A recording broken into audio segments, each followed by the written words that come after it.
to my kitchen. Today I'm going to show you a very traditional South Indian breakfast dish known as the Chow Chow Bhaat. Chow Chow Bhaat is essentially two dishes, that's Rava Upma and Kesari, that's had along together for breakfast. So without wasting any time, let's dive right in to see how to make these two dishes in a quick and simple way.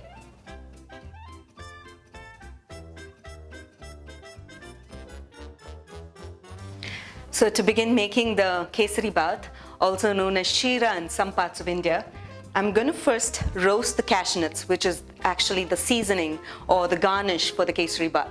So when the Kesari Bhaat is done, we'll be ready to pour over it. So I'm going to heat a small pan and add in a tablespoon of ghee.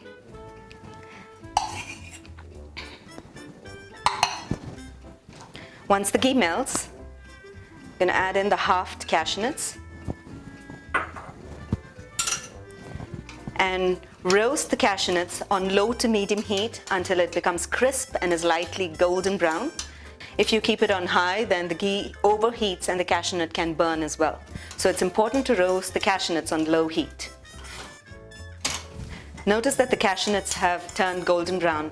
At this stage, I'm going to turn off the heat and keep the cashew nuts aside. In our next step to make the Kesari Bhaat, we will boil the water and dissolve the sugar and the saffron and cardamom and keep aside. So to begin, turn on the heat in the saucepan, add in the water, the sugar, a few strands of saffron.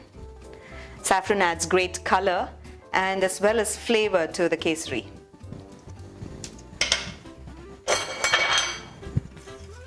Stir it in and keep stirring until the sugar dissolves completely and the water comes to a boil. We will also add in the cardamom powder to this mixture too.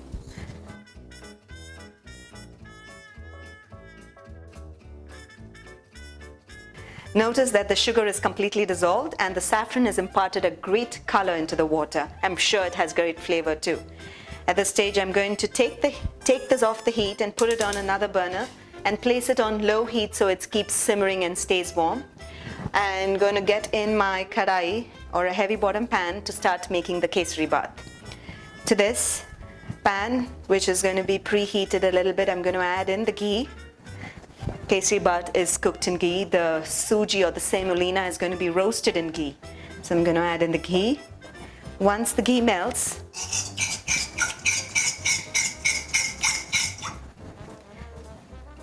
I'm going to add in the semolina, the Sooji, also known as the Rava. It has to be fine semolina. You could also use broken wheat or any other pearl millet or a foxtail millet, smaller millets to make this as well, and it will taste great, except that the water proportions might differ. I'm going to roast the semolina in the ghee until you get a roasted aroma and turns very light brown, golden brown. This process can take anywhere between 3 to 4 minutes or about 5 minutes.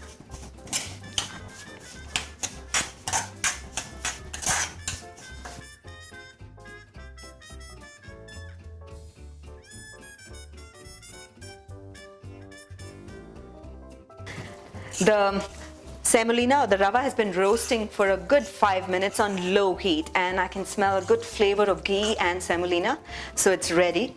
We are now going to pour the simmering saffron, cardamom, spice, sugar water into this. Again, be very careful. It's going to splash and splutter. Make sure your heat is on low.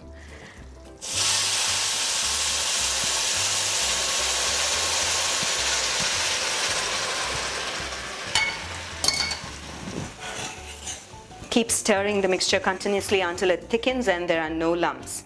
At this stage, once you've poured the water, you can turn the heat to high, but make sure that you keep stirring it.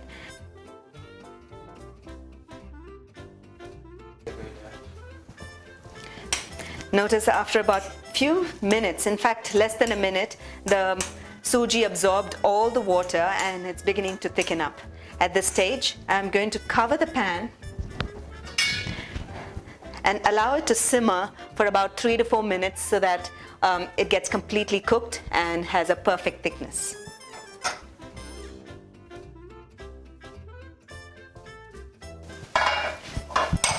And it's been about 3 minutes that the Kesari Bhaat has been simmering. And notice how the semolina is separated a little bit and the ghee has also come out, and it looks just perfect. A few other things that you can add to this Kesari Bhaat while it is simmering is some stewed pineapple or tinned pineapple, grapes, raisins to add additional texture and flavor. But my personal favorite is to add the pineapple, and they call it pineapple Kesari Bhaat.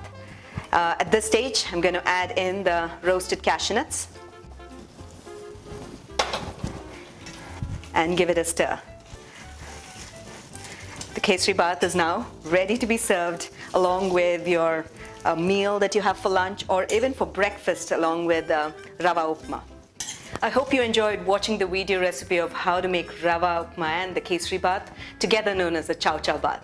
Do give this recipe a kitchen, and when you do, don't forget to share your feedback in the comments below. Until then, until next time, happy cooking and healthy eating.